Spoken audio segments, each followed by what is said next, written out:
Good evening, everyone. We're on Clean and Comfort. We have Marco, we have Liz, and I am here myself. Good evening, everyone. Welcome. Good evening. Good evening, Dion. Thank you. Good evening. So, Liz, last podcast we talked about HCAPS and how we're going to deal with our HCAP scores during COVID. And I know you are the boss. You are the needle in the haystack, or the bullet's edge or eye when it comes to HCAPS. You are a pro and master of it. So what do you have for us, Liz? Wow. So quite an introduction, but this is my topic. I am so passionate about patient experience and so passionate about our amazing housekeepers. And now that we have Marco joining us today, Marco has such a unique perspective to add to this topic, overseeing one of the busiest and most grand unit in a hospital in New York City. It's spotless, it's pristine, and it has nailed down with the help of every single part of the care team, from nurses to the concierge to the housekeepers, to Marco's role rounding on patients. So from the time a patient enters the unit to the time they leave, they are made to feel so special and so welcomed and so important. And we've always said that we can take that same model of service and bring that to the other units across the hospital where you are, the hospital where I am, and every hospital across the U.S. So maybe Marco should give us some background of what he's done and where he came from, and how he can contribute to patient being comfortable in a healthcare setting. Marco? Of course. Oh, thank you, Dion, and thank you, Liz. That was also a really nice introduction to what my position and also the environment that I oversee. It definitely is the highlight of the institution that we work at, where the patients that come in do have the expectation, and also they do have the way of being pampered to and catered to, and really feel that special value that we create. It was as many of you guys experienced. It was very chaotic during the peak of the COVID season, and it definitely put a lot of our resources and a lot of our ways of doing things to the test.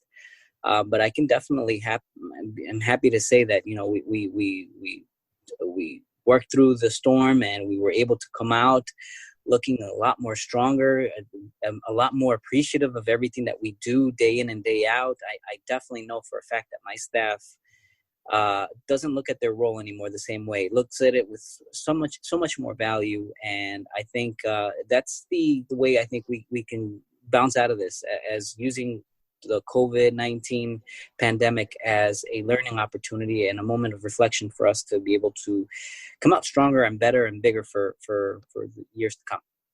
So I can give you a little bit of my background, and Marco, I want them to let everyone know what industry you came from. So I am originally when I was young, I worked in a hospital. I worked at a different hospital.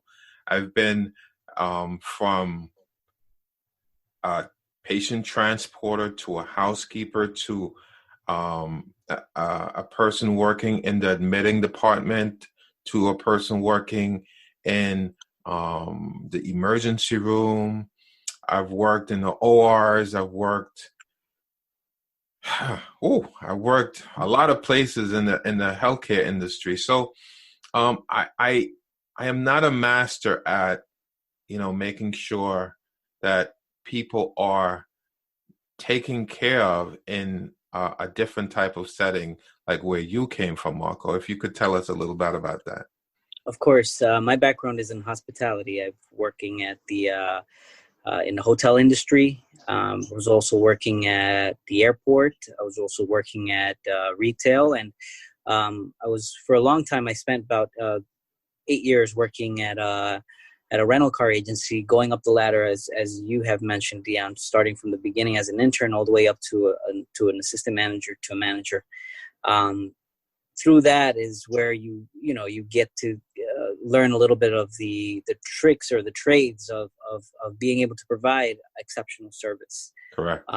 At the hotel, when I was hired for this unit, I definitely a lot of the ideas that were mentioned or presented to me were very familiar. They mentioned that it was a very posh unit, a very demanding, a very fast pace, and it all resonated with what I've done before, as this is pretty much a hotel environment. And so from there, I was able to easily acclimate and be able to deliver a lot of the amenities and services that I've been so familiar with. Yes. So I want to also mention that I work with Marco daily, and I am extremely impressed with his skill set. And that's why I wanted to highlight and invite him to Clean and Comfort, and maybe he could be one of our regulars at Clean and Comfort, because if you notice what our title is, Clean and Comfort. So Liz, what do you have for us? Oh my gosh. First of all, I need to say that I loved the term you used, Marco, bounce in. You said, how can we bounce in to return of the survey? How can we get back into, refocus our efforts, refocus our staff back to the patient's experience? So those of us in the business know that in an effort to ensure patient safety and staff safety during the COVID-19 pandemic and the census we saw of COVID-19 positive patients, CMS suspended the HCAP survey and the Press-Ganey survey. And they announced that June 1st, on or around that day, I believe, and I don't want to misspeak, but that they would again return to sending out the survey to patients. And we had a discussion prior to this podcast, Marco, Dion and I and Dr. Carr, about the questions on the HCAP survey and what is really relevant today. What's on our patients' minds that we must focus on to ensure safety, quality delivery of healthcare, but also add in some of the special amenities that you mentioned before and things that our patients are very used to and have come to expect. So safety is always paramount. It's always at the top of our concern. We must deliver patient care in a way that is safe and in a way that is not just safe for our patients, but safe for our team members. So I think I love your term that you used, bounce in, because we never deserted it. It never went away. The survey might have stopped, but we always on our mind is, are we delivering the best experience to our patients during their stay? And one special thing about, or another thing that we did that was very unique, that I've never worked for a hospital that has ever done this before, but we stopped permitting visitors and family into the hospital. And this was great for caregivers because it allowed us to do our job, to keep family members safe, to limit the people and the traffic in the hospital. And that was very helpful, but to the patient's experience, it was not so wonderful. When you're sick, when you're not feeling well, you're very used to having your family members there. So I think that we have to prepare our team members, prepare ourselves to have a return of some normalcy of allowing and permitting limited visitors or family members back into the hospital.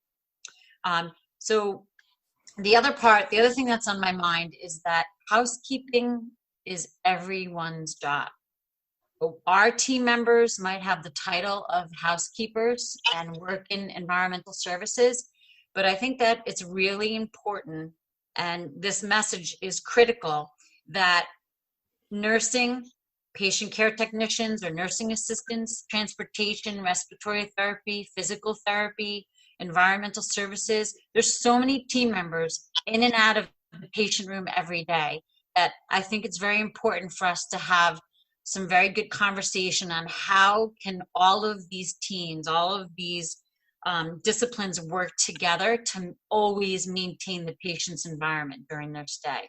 So I think we should really begin to have conversations where we get together and discuss some of the things that will allow us to help keep a patient's room clean, neat, and comfortable and safe for them. So Liz, one of the things we talked about was patient safety and always clean. So I was jotting a few notes here, and I remember we talked about IDs and wearing masks and not having everyone with a picture on their IDs. So I'm seeing even more and more through the hospital. I know you mentioned others were taking pictures and having the pictures placed on their body so the patient can see them Mask. with the mask on, right? They're wearing a mask and they have their full picture on their lapel. And, we talked about some of our temporary workers coming in without pictures on their IDs. And I brought it to one of our leaders, and they couldn't even believe that this was happening. And they stopped it right away. So now everyone needs to have an ID That was with such the a great picture. that was such a great safety catch on your part, Dion. And I think it's wonderful that you brought that concern to someone and then changed a practice that probably should have never been started in the first place. Correct. And now we're starting to go into patient rooms. HCAPS is back. We're wearing masks. And one of the questions that I know, Liz, the last podcast, you were really grinding this one, and the question of always clean. Yes. Is the room, is that question necessary? Always clean. So I want us to just tap into that one more time for maybe 3 minutes. And what do you guys think about that? I know how you feel. What do you feel, Marco? Do you feel that that question is necessary on the HCAP survey?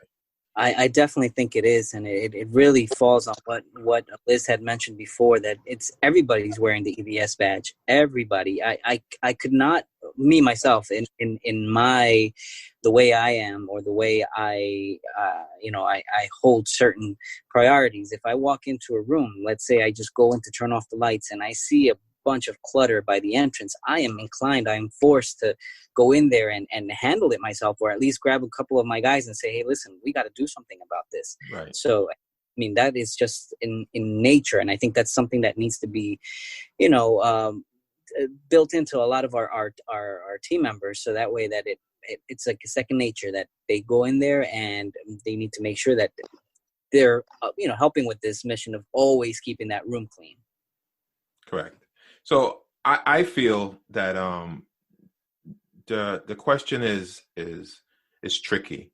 I don't think the question is necessary for the patients to be asked, but I think the question is necessary. I think we should be checking in with our housekeeping team, with the supervisors, with all of the leaders, with the nurses, with everyone, to make sure the room is always clean. And why I say not the patient is because the room is never always clean, because there are hours in the day. There's that clutter in front of the room. And how long was that class?